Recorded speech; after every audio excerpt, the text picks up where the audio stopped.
आज हम prime time में बात करते हैं इंडियन कॉन्स्टिट्यूशनल के राइटर डॉक्टर भीमराव अम्बेडकर के जीवन के बारे में। इनका जन्म 14 अप्रैल सन 1891 में महू नगर में मध्य प्रदेश के में राम जी इनके पिता का नाम था और माता का नाम भीमाबाई के यहाँ हुआ था। महू छावनी जो थी उस time British east India company की छावनी थी। वहां पर इनके पिताजी एक सूबेदार के रूप में कार्य करते थे ब्रिटिश ईस्ट इंडिया कंपनी के लिए। ये मराठी वंशज से संबंधित थे एवं कबीर की शिक्षाओं से प्रेरित था इनका परिवार जो था। जब ये थोड़े बड़े हुए तो शिक्षा के लिए प्राइमरी स्कूल में इनको भेजा गया। वहाँ पर जिस स्कूल में पढ़ रहे थे तो कुछ छात्रों ने छुआछूत के विषय पर इन पर जो टिप्पणी की उससे ये बहुत प्रभावित हुए, क्योंकि ये एक दलित महर जाति से संबंधित थे। स्वर्ण जाति का बोलबाला था, ये दलित वर्ग से संबंधित थे, तो इनके जीवन पर इस बात से बहुत प्रभाव पड़ा। तदुपरांत जब ये 16 वर्ष के करीब हुए तो इनके पिताजी ने इनका विवाह एक 9 वर्ष की रमाबाई नाम की लड़की से किया। क्योंकि उस समय बाल विवाह का प्रचलन था, 9 वर्ष से छोटी 9 वर्ष से इनसे शादी हुई। उसके बाद ये जो है इनके जो अध्यापक थे देवरूखे एक ब्राह्मण थे और वो इनसे काफ़ी प्रभावित थे, ये भी काफ़ी प्रभावित थे। अतः उन्होंने अपना नाम के आगे अंबेडकर था, उनके नाम के पीछे तो उन्होंने इनके नाम के पीछे अंबेडकर लगा दिया। तो डॉक्टर भीमराव, तो अंबेडकर के नाम से इनको प्रख्यात हुआ भीमराव अंबेडकर। बाबा साहब ने छुआछूत एवं गुलामी से भी बदतर बताया है।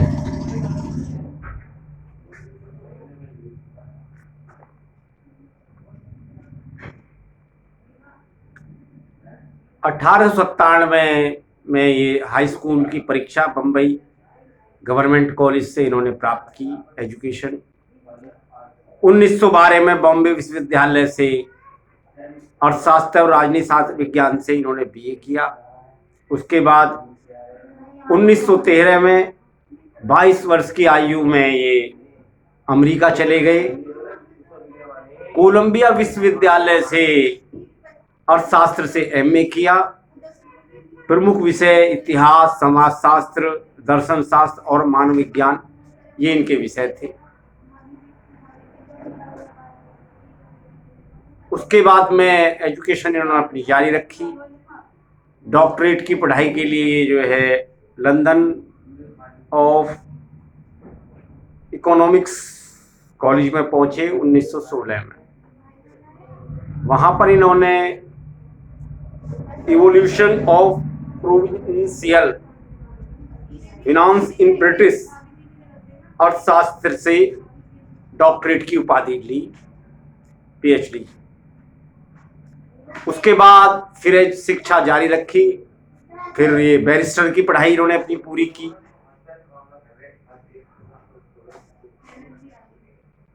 भारत आकर बड़ौदा राज्य में सेना सचिव के रूप में कार्य करने लगे।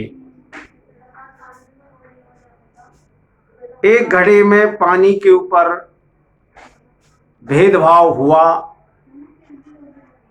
अछूतों के अनुसार सवर्ण जाति ने, इससे ये बहुत ज़्यादा दुखी हुए और इन्होंने वहाँ पर से भी नौकरी छोड़ दी।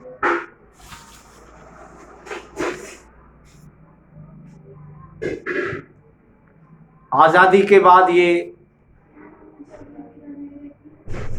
महात्मा गांधी से मिले, महात्मा गांधी की शिक्षाओं से प्रभावित थे।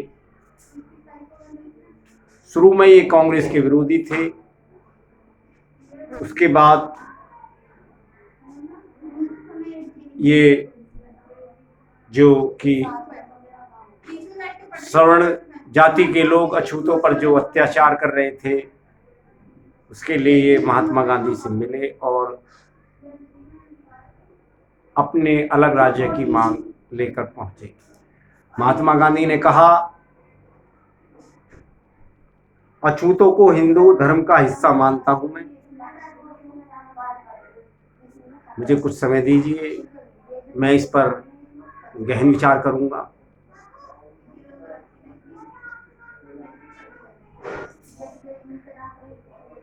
डॉक्टर अंबेडकर अछूतों को सवर्णकार जाति से अलग एक राज्य की मांग को लेकर पहुंचे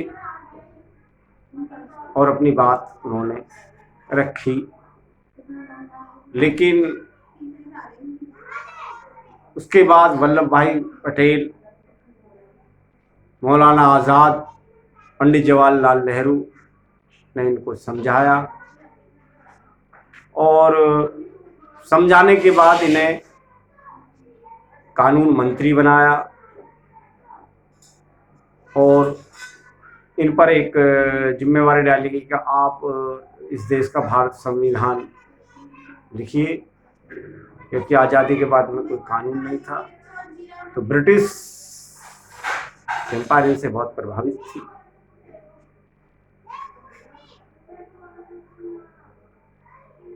रमाबाई इनकी पत्नी समय समय पर बीमार रहती थी, इलाज चल रहा था उनका और एक लंबी बीमारी के बाद उनकी मृत्यु हो गई।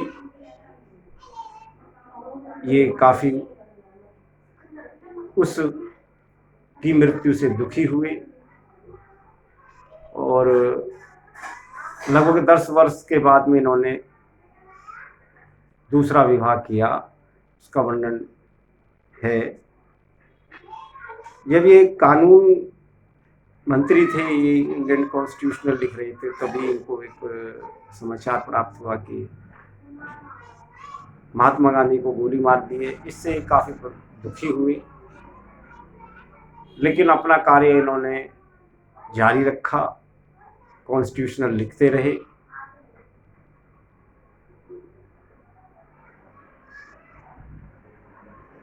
इन्होंने कॉन्स्टिट्यूशनल में हिंदू कोड बिल का प्रावधान लिखा, लेकिन कुछ सवर्ण जाति के लोगों ने उसका विरोध किया।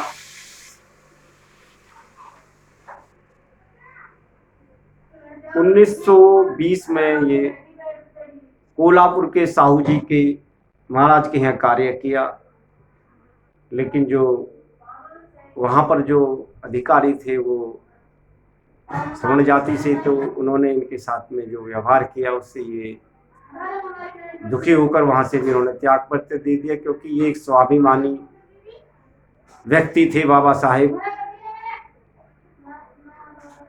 1932 में अपनी पढ़ाई जारी रखते हुए डीलट की जो उपाधि थी वो इन्होंने उस्मानिया विश्वविद्यालय से प्राप्त की।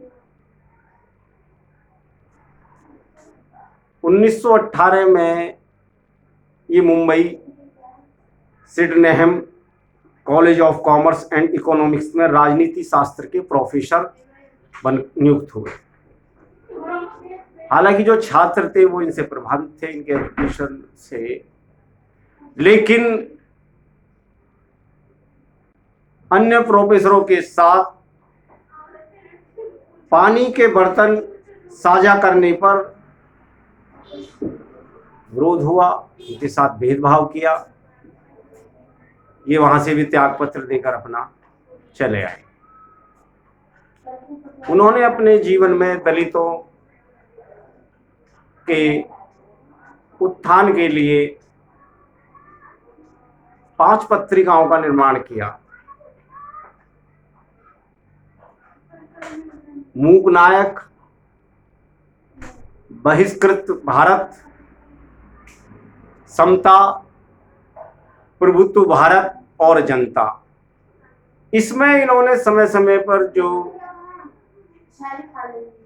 स्वर्ण जाति अछूतों के ऊपर जो अत्याचार कर रही थी उसके बारे में इन पत्रिकाओं पर प्रकाश डाला गया है। सो ये बुक्स खरीद कर आप स्टडी कीजिए। 1927 में इन्होंने छुआछूत के विरुद्ध आंदोलन चलाया। इन्होंने सार्वजनिक आंदोलन, सत्याग्रह एवं जुलूस के द्वारा पेयजल के सार्वजनिक संसाधन खुलवाने की मांग की। नंबर 1, अछूतों के लिए हिंदू मंदिरों में प्रवेश करने का अधिकार दिलाने की मांग की। महाड जो शहर था, अछूत समुदाय को भी शहर की चवदार तालाब से पानी लेने का अधिकार दिलाने के लिए सत्याग्रह चलाया था। मांग की समानता के लिए। उसके बाद प्राचीन जो एक ग्रंथ था उसमें, उस पाठ में अनेक पद खुलकर जातीय भेदभाव का समर्थन करते थे। उस बुक्स का नाम था मनुस्मृति। उसमें बड़े कठोर वचन लिखे हुए थे, मैं उन पर प्रकाश डालता हूं। ढोल गवार शूद्र पशु नारी सब ताड़न के अधिकारी। ढोल जब तक डंडा नहीं लगेगा बजेगा नहीं। गवार के साथ में क्या व्यवहार करना है, शूद्र उसमें आ गई, और पशु के साथ में डंडे का व्यवहार, उसमें नारी। तो इसमें बहुत सारी खामियां थी मनुस्मृति में। नंबर 2, अछूत जाति के बारे में लिखा हुआ था कि जब अछूत जाति रोड पर चले तो अपने पीछे एक झाड़ू बांध कर चले, जिससे कि वो रास्ता साफ होता चलाए, जिससे कि वो दूषित ना हो। ये था उनके साथ तदुपरांत। और उनको ये लिखा हुआ था कि गले में एक मटका बांध कर चले, जिससे कि वो यदि थूके तो उस मटके के अंदर थूके। शिक्षा के विषय में ये था, यदि कोई अछूत शिक्षा के शब्द सुन ले तो उसके लिए ये उस किताब में था कि उसके कानों में शीशा पिघला कर डाल दो। तो ये सारी बहुत सारी किताब में उसमें लिखी हुई थी जो कि अछूतों के विषय में, दलितों के विषय में बहुत ज़्यादा अशोभनीय भाषा का निर्माण किया गया था। उसके बाद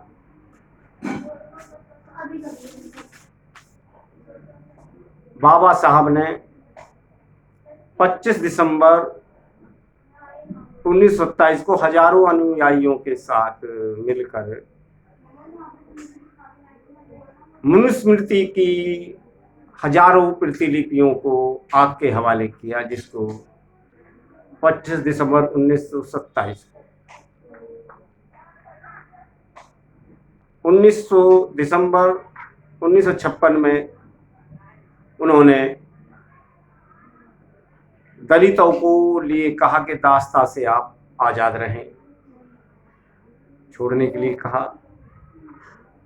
और उन्होंने कहा कि आप मरे हुए पशुओं का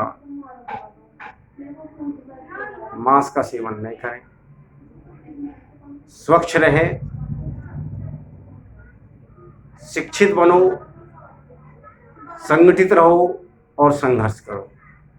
बाबा साहब ने ये अपने समुदाय को समझाया।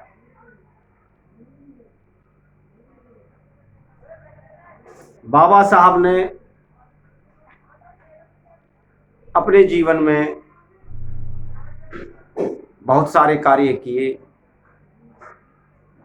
और उन्होंने बौद्ध धर्म की अपनाया हुए हजारों लोगों को लेकर 22 प्रतिज्ञाएं उन्होंने एक सभा में अपने अनुयायियों से करवाई। नंबर 1, हिंदू धर्म की तीर मूर्ति में विश्वास। नंबर 2, अवतारवाद का खंडन, श्राद्ध एवं तर्पण। नंबर 4, पिंडदान के परित्याग, बुद्धों के सिद्धांत और उपदेशों में विश्वास, ब्राह्मणों द्वारा निष्पादित होने वाले किसी भी समारोह में भाग न लेना, मनुष्य की समानता में विश्वास रखना, बुद्धों के अष्टांगिक मार्ग का अनुसरण करें।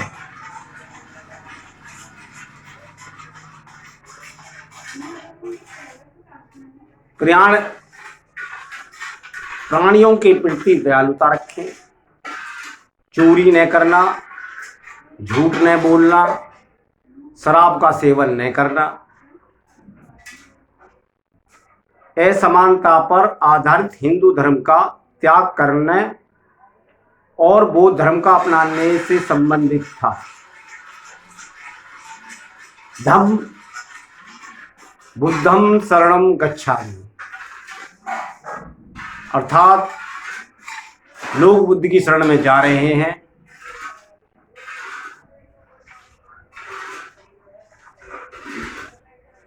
उनतीस अगस्त 1947 को बाबा साहब ने भारतीय संविधान की रचना की और पूर्ण रूप से ये रखा।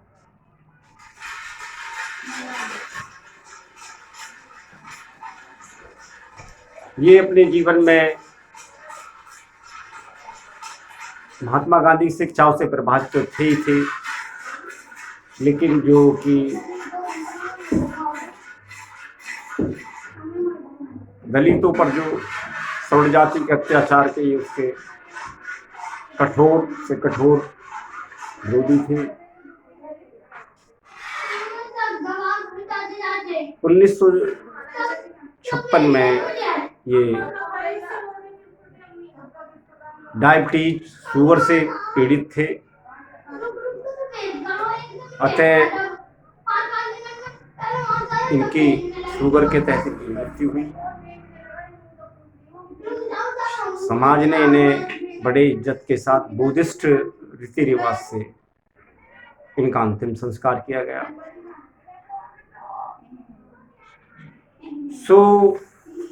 बाबा साहब भीमराव अंबेडकर ने अपना जीवन पूरा इस राष्ट्र के निर्माण में, इंडियन कॉन्स्टिट्यूशन में लगाया और अछूतों के साथ में जो अत्याचार हो रहे थे, अपना पूरा जीवन उनके उत्थान के लिए किया। वो एक ऐसे महानायक थे, आज़ादी के टाइम शिक्षित, समझदार थे बाबा साहेब उन्होंने इस कॉन्स्टिट्यूशनल में हर जाति हर धर्म को विशेष दिया है, कानून बना है। आज हमारा कानून भारतीय संविधान पर आधारित है। पूरा देश कानून को मानता है, सम्मान करता है। तब तक ये पृथ्वी रहेगी, बाबा साहब का कानून हमारे भारतवर्ष में अमर रहेगा। बाबा साहब एक महान आत्मा थी। आज उनको फॉलोवर पूरा देश करता है। कुछ लोग हैं जो उनका विरोध करते हैं। तो इंडियन कॉन्स्टिट्यूशन को पढ़ें, उनका सहयोग आज़ादी के टाइम बहुत बड़ा रहा। कृपया आप कॉन्स्टिट्यूशन पढ़ें और देखें। मैं इसी के साथ में आज का अपना ये जो मेरा आज का जो विषय है मैं इसको ख़त्म करता हूँ। जय भीम, जय भारत, जय कांग्रेस। धन्यवाद।